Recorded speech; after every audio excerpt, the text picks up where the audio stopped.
마태복음 9장 14절로 17절입니다. 그때 요한의 제자들이 예수께 나와 이르되 우리와 바리새인들은 금식하는데 어찌하여 당신의 제자들은 금식하지 아니하나이까? 예수께서 그들에게 이르시되 혼인집 손님들이 신랑과 함께 있을 동안에 슬퍼할 수 있느냐? 그는 신랑을 빼앗길 날이 이르리니 그때에는 금식할 것이니라. 생배 조각을 낡은 옷에 붙이는 자가 없나니 이는 기운 것이 그 옷을 당겨 헤어짐이 더하게 되며 새 포도주를 낡은 가죽 부대에 넣지 아니하나니 그렇게 하면 부대가 터져 포도주도 쏟아들이고 부대도 버리게 됩니다. 새 포도주는 새 부대에 넣어야 둘이 다 보존되느니라. 아멘. 그동안은 서기관과 바리새인들이 주님을 비판했는데 이번에는 세례 요한의 제자들이 예수님을 비난합니다.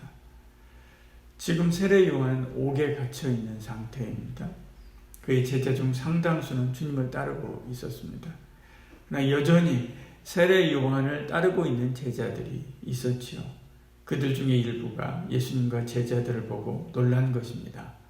한 주에 2번은 금식해야 하는데 예수님은 금식하고 있지 않기 때문에 그렇습니다. 14절에요. 그때 요한의 제자들이 예수께 나와 이르되 우리와 바리새인들은 금식하는데 어찌하여 당신의 제자들은 금식하지 아니하나이까? 금식이지요. 왜 금식합니까? 몸의 탐심을 죽이고 죄를 회개하며 하나님 앞에 더 가까이 나아가기 위해서 금식하는 거죠. 주님은 성자 하나님이십니다. 그러므로 주님과 교제하면 되는 것이죠. 15절에 예수께서 그들에게 이르시되 혼인집 손님들이 신랑과 함께 있을 동안에 슬퍼할 수 있느냐? 그러나 신랑을 빼앗길 날이 이르니 그때는 금식할 것이니라 말씀합니다. 그런데 그들은 그러지 않았습니다. 그들은 금식을 통해서 가까이 하는 하나님이 아니라 금식 그 자체를 중요하게 여긴 것이죠. 왜냐하면 금식을 통하여 자기 의를 드러내기 때문에 그렇습니다. 하나님을 만나는 금식이 아니라 자기를 나타내는 금식, 자기 경건을 자랑하는 금식입니다. 자기 육을 죽이는 금식이 아니라 자기 육을 살리고 높이는 금식을 한 것이죠.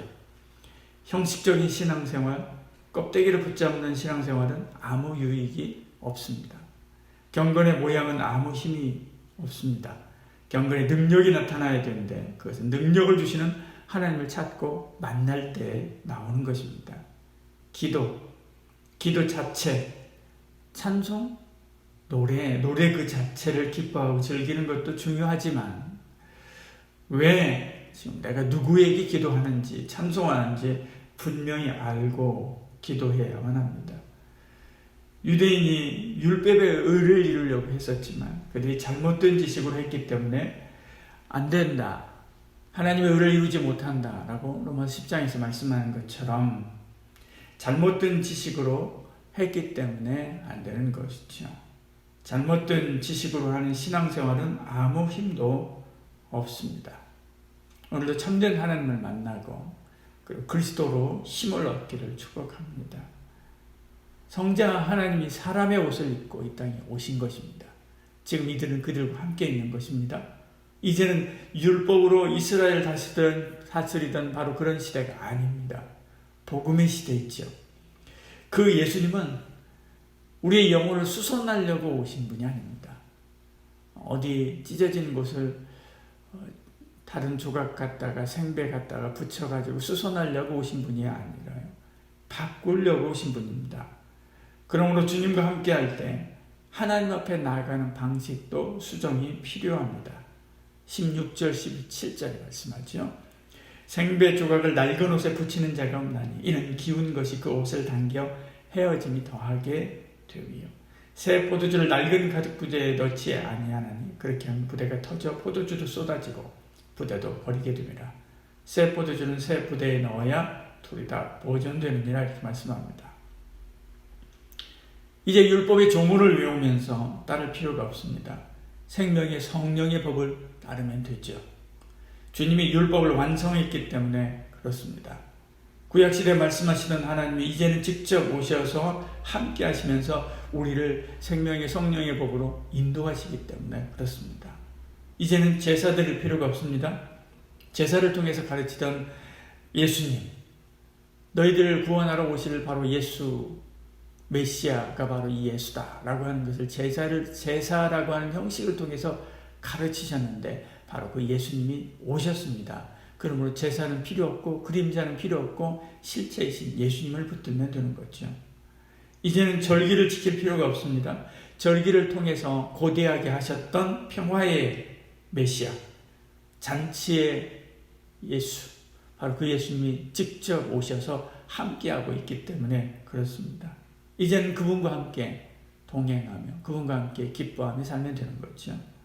이제는 예수 그리스도의 십자가로 나아가 주와 동행하면 되는 것입니다. 그런데 신약을 사는 우리가 다시 구약시대처럼 신앙생활을 할 때가 있습니다. 율법적인 신앙으로 다시 돌아가려고 할 때가 있죠. 이단 중에 어떤 이단들은 그렇게 해야 한다, 유월절을 지켜야 된다 라고 말하기도 합니다. 그러나 그렇지 않습니다. 예수 그리스도의 십자가 바로 믿고 주님과 동행하며 진심으로 십자가의 도를 따르면 그러면 되지요. 저와 여러분 모두가 다 신약의 그리스도, 날 구원하신 십자가로 나를 구원하신 바로 그 그리스도를 믿고 그 주를 따르는 저와 여러분 되기를 축복합니다. 기도하겠습니다. 사랑이 많으신 우리 하나님, 주님이 오셨습니다. 날 위해 십자가에 죽으셨습니다. 그 주님을 믿음으로 내가 삽니다. 이 사실을 분명하게 믿고 그 주님과 동행하며 그 주님과 함께하며 그 주님과 평화의 삶을 살아가는, 은혜의 삶을 살아가는 저희들 되게 하여 주시옵소서. 예수님 이름으로 기도드리옵나이다. 아멘.